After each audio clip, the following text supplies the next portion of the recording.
Hello friends, आज हम पढ़ने जा रहे हैं chapter sound from class 8 NCERT science. Sound plays an important role in our life. It helps us to communicate with another. That's very true friends. Sound ही एक ऐसी चीज है जिस वजह से मैं आपको पढ़ा पा रही हूँ और आप मुझे सुन पा रहे. You here sounds produced by musical instruments like flute, tabla, harmonium, etc. How is sound produced? How does it travel from one place to another? How do you hear sound around you? Why are some sounds louder than others? We shall discuss such questions in this chapter. Yes students, हम सब जो है अलग अलग different तरह के sound सुनते रहते हैं, जैसे कि तबला का हो गया, फ्लूट का हो गया, सारंगी का हो गया, गिटार का, सितार का. और ये अलग अलग साउंड्स अलग अलग है, ये हम समझ भी पाते हैं. तो कौन सी वो चीज़ है जिस वजह से साउंड प्रोड्यूस होता है और एक साउंड दूसरे साउंड से अलग क्यों होता है? हम सभी इंसानों के आवाज़ अलग अलग है, पंछियों के, पक्षियों के आवाज़ अलग अलग है, जानवरों के आवाज़ भी अलग अलग है. इनमें ये डाइवर्सिटी जो है वो किस वजह से है, ये समझना भी बहुत ज़रूरी है. और एक आवाज़ दूसरी आवाज़ से बड़ी या छोटी क्यों होती है, इन सब बातों को हम इस चैप्टर में डिस्कस करेंगे. Touch the school bell when it is not in use. What do you feel? Again touch it when producing sound. Can you feel it vibrating? जी बच्चों, हमारी स्कूल की जो बेल होती है, जब वो साउंड प्रोड्यूस नहीं करती है, जब हम उसको टच करते हैं तो उसमें किसी भी प्रकार के वाइब्रेशंस हमें महसूस नहीं होते. पर जब वो साउंड प्रोड्यूस कर रही होती है, तब अगर हम उसको टच करें तो हमें कुछ तरीके के वाइब्रेशंस उसमें महसूस हो सकते हैं. ऐसा क्यों होता है? टू एंड फ्रो और back and forth motion of an object is called vibration.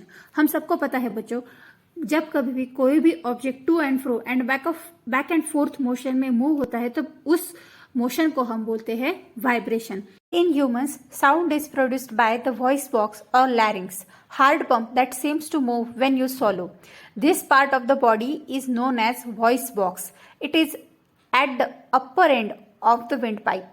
Two vocal cords are stretched across the voice box or larynx in such a way that it leaves a narrow slit between them for the passage of air. यहाँ पे बच्चों हमने ये पढ़ा है कि जो human beings में साउंड जो है वो वॉइस बॉक्स या लैरिंग्स के थ्रू प्रोड्यूस होता है. जो हम खाना खाते समय निगलने का काम करते हैं, तब जो हार्ड बम्प मूव होने का फील हमें होता है, वो hard bump is nothing but voice box. It appears eight the end of wind pipe, जो हमारे विंड पाइप के ऊपरी एंड पे होता है. इसके साथ ही दो वोकल कॉर्ड्स जो होते हैं वो हमारे वॉइस बॉक्स के अराउंड इसे ऐसे फिक्स्ड और स्ट्रेच पोजीशन पे होते हैं, जिसकी वजह से एक नैरो स्लिट बनती है, और जब उसमें से प्रेशर के थ्रू एयर पास होता है तब साउंड प्रोड्यूस होता है. Sound needs a medium to travel. When air has been removed completely from a vessel, it is said that there is a vacuum in a vessel. The sound cannot travel through a vacuum. Friends, always remember, अगर हम किसी से बात कर रहे हैं तो हम जो भी वर्ड्स प्रोनाउंस कर रहे हैं वो एयर के थ्रू उस पर्टिकुलर पर्सन के ईयर ड्रम पे स्ट्रक होते हैं, तब उस इंसान को सुनाई देता है. अगर हम दोनों के बीच में एयर ये मीडियम ही ना हो तो उनको कुछ भी सुनाई नहीं देगा. साउंड को प्रोपोगेट करने के लिए पानी या हवा इन जैसे मीडियम्स की जरूरत होती है. The shape of outer part of the ear is like funnel. When sound enters it, it travels down a canal at the end of which there is a thin stretched membrane. It's called eardrum. यहाँ पे बच्चों हमने क्या देखा कि हमारा year जो है, अभी हम सब ने अपना अपना खुद का कान तो देखा ही है, तो हमारा जो ईयर है वो बेसिकली कैसे दिखता है बच्चों? फनेल के जैसे दिखता है. और जब उसमें से साउंड एंटर होती है और वो जब ट्रैवल डाउन करती है तो वो कैसे ट्रैवल करती है? लाइक कोई कैनल में से कोई जब गाड़ी पास होती है या कोई कैनल में से पानी जैसे पास होता है, वैसे ही वो साउंड वेव जो है वो पास होती है. At the end of the canal what is there? There is a ear drum. Ear drum is like any other musical drum, and on that drum the sound waves get bombarded. After that, as the eardrum is like a stretched rubber sheet, sound vibrations make the eardrum vibrate. The eardrum sends vibrations to the inner ear. From there the signal goes to the brain and this is how we hear. उसके बाद में क्या होता है बच्चों, जब वो ear drum पे साउंड वेव जो होते हैं वो बम्बार्ड होते हैं, after that they produce the vibrations on the ear drum. और जो कि हमने अभी देखा, ईयर ड्रम एक स्ट्रेच्ड थिंग है, एक स्ट्रेच्ड रबर बैंड की तरह है. उस पे वाइब्रेशंस क्रिएट होने के बाद में वो जो वाइब्रेशंस होते हैं वो एज अ सिग्नल पास होते हैं. कहाँ पे? हमारे ब्रेन को. आफ्टर दैट ब्रेन रीड्स के क्या बोला गया है, उन वर्ड्स का मतलब ब्रेन निकालता है और हम समझ पाते हैं कि हमने क्या सुना. To and fro motion of an object is known as vibration. This motion is also called oscillatory motion. हमने पहले ही देखा है बच्चों, टू एंड फ्रो मोशन जो होता है, जो और या जो बैक एंड फोर्थ मोशन है होता है, उसको हम वाइब्रेशन बोलते हैं. और वाइब्रेशन की वजह से जो मोशन होता है उस मोशन का नाम है oscillatory motion.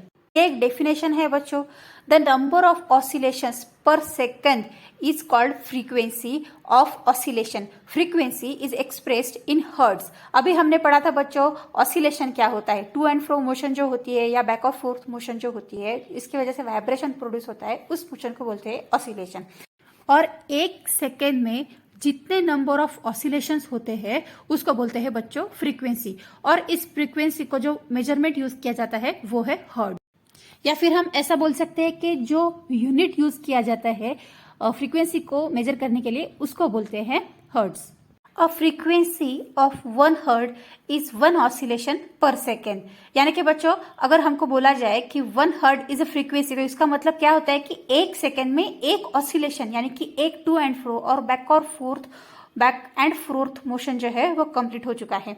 Amplitude and frequency are two important properties of any sound. तो ये जो सेंटेंस है बच्चों ये बहुत ही इंपॉर्टेंट है. आपको अगर फिलिंग द ब्लैंक्स में पूछा जाए कि क्या वो दो इंपॉर्टेंट फैक्टर्स है या इंपॉर्टेंट कंपोनेंट्स है साउंड के, तो आपको बताना आना चाहिए कि amplitude and frequency are the two important factors of sound और properties of sound. The loudness of sound depends on its amplitude. When the amplitude of vibration is large, the sound produced is loud. When the amplitude is small, sound produced. इसका क्या मतलब है बच्चों? इसका मतलब होता है जो साउंड का जो लाउडनेस होता है वो एम्पलीट्यूड पे डिपेंड करता है. अगर एम्पलीट्यूड लार्ज होगा तो साउंड जो भी प्रोड्यूस होता है वो बहुत लाउड होगा. अगर एम्पलीट्यूड स्मॉल होगा तो साउंड जो भी प्रोड्यूस होता है वो बहुत ही निग्लिजिबल या बहुत ही छोटा सा साउंड होगा. तो ये एक इंपॉर्टेंट बात है, इसको ध्यान में रखिए. अगर एग्जाम में पूछा जाता है कि साउंड का लाउडनेस किस पे डिपेंड करता है, तो आंसर होना चाहिए amplitude. The frequency determines the shrillness और pitch of a sound. If the frequency of vibration is higher, we say that the sound is shrill and has a higher pitch. If the frequency of vibration is lower, we say that the sound has a lower pitch. इसका मतलब क्या होता है बच्चों कि कोई भी sound होता है उसका जो पिच या श्रिलनेस जो होता है वो डिपेंड करता है किस चीज पे, तो उसकी फ्रीक्वेंसी पे. फॉर एग्जाम्पल अगर आप ड्रम की आवाज़ सुनेंगे तो उसमें फ्रीक्वेंसी जो होती है वो बहुत कम होती है, इसके लिए उसका पिच जो होता है वो कम होता है. और अगर आप कोई अदर इंस्ट्रूमेंट जैसे कि कोई बांसुरी हो गई है, ऐसा किसी इंस्ट्रूमेंट का अगर आप आवाज़ सुनते हैं जिसमें फ्रीक्वेंसी बहुत ज़्यादा होती है तो उसका पिच जो होता है वो हाई हो जाता है. अगर आमतौर पे देखा जाए तो फीमेल्स की जो वॉइस होती है उनका पिच हाई होता है और मेल्स की जो वॉइस होती है उनका पिच लो होता है. Sounds of frequencies less than 20 vibrations per second, that is 20 hertz, can not be detected by the human ear. Such sounds are called inaudible. For example friends, जो भी sound होता है जिसका vibration below 20 vibrations per second होता है यानी कि 20 hertz होता है, वो हमारे ह्यूमन ईयर को ऑडिबल नहीं होता, मतलब हम उसको नहीं सुन सकते. ऐसे साउंड को हम बोलते हैं इनऑडिबल साउंड. अगर आपको क्वेश्चन में पूछा जाए कि व्हाट इज इनऑडिबल साउंड, तो आपको ये डेफिनेशन वहां पे लिखनी है. उसी तरह दोस्तों, on the higher side sounds of frequencies higher than about 20,000 vibrations per second, that is 20 kilohertz, are also not audible to human ear. So these are also inaudible voices, inaudible sound. Suppose अगर हमने पहले देखा था कि 20 hertz के नीचे के जो भी साउंड वाइब्रेशंस होते हैं वो ह्यूमन ईयर को इनऑडिबल रहते हैं, वैसे ही अबाउट 20,000 वाइब्रेशंस पर सेकेंड यानी कि 20 किलो हर्ट्ज के आगे के जो भी वाइब्रेशंस होते हैं वो भी ह्यूमन ईयर को इनऑडिबल रहते हैं. So friends, the human ear range is between 20 hertz and 20 kilo hertz. बच्चों सारे के सारे साउंड हमें अच्छे लगे ये कोई बात ज़रूरी तो नहीं, पर फिर भी जो साउंड अनप्लीजेंट लगता है उसको बोलते हैं noise. Unpleasant sounds are noise. Musical instrument is one which is pleasing to ear. Sound produced by harmonium is a musical sound. तो म्यूजिकल साउंड क्या होता है बच्चों? जो साउंड म्यूजिकल इंस्ट्रूमेंट से प्रोड्यूस किया जाता है और जो कानों के लिए बहुत ही प्लीजिंग होता है, ऐसे साउंड को बोलते हैं म्यूजिकल साउंड। तो अभी आपको डिफरेंस समझ में आ गया what is noise and what is musical sound. Musical sound is pleasing to listen, pleasing to ear, and noise is unpleasant to ear. अभी हमने सीखा बच्चों what exactly noise is. Excessive and unwanted sounds lead to noise pollution. Noise pollution may pose health problems for human beings. Attempts should be made to minimize noise pollution. Plantation on roadside and elsewhere can reduce noise pollution. अभी जो भी noise की वजह से pollution होता है उसको हम बोलते हैं नॉइज पोल्यूशन। उसको रिड्यूस करने के लिए what measures we can do the road side plantation. उसके वजह से नॉइज पोल्यूशन बहुत हद तक कंट्रोल किया जा सकता है, कम किया जा सकता है। ऐसे ही कई और मेजर्स हम ले सकते हैं नॉइज पोल्यूशन को कंट्रोल करने के लिए, क्योंकि नॉइज पोल्यूशन हमारे हेल्थ के लिए भी बहुत अच्छा नहीं है। ओके फ्रेंड्स, यहाँ पे हमारा चैप्टर कंप्लीट होता है। Okay friends, thank you very much for watching my video. अगर आपको अच्छा लगा हो तो like, share and subscribe. Thanks.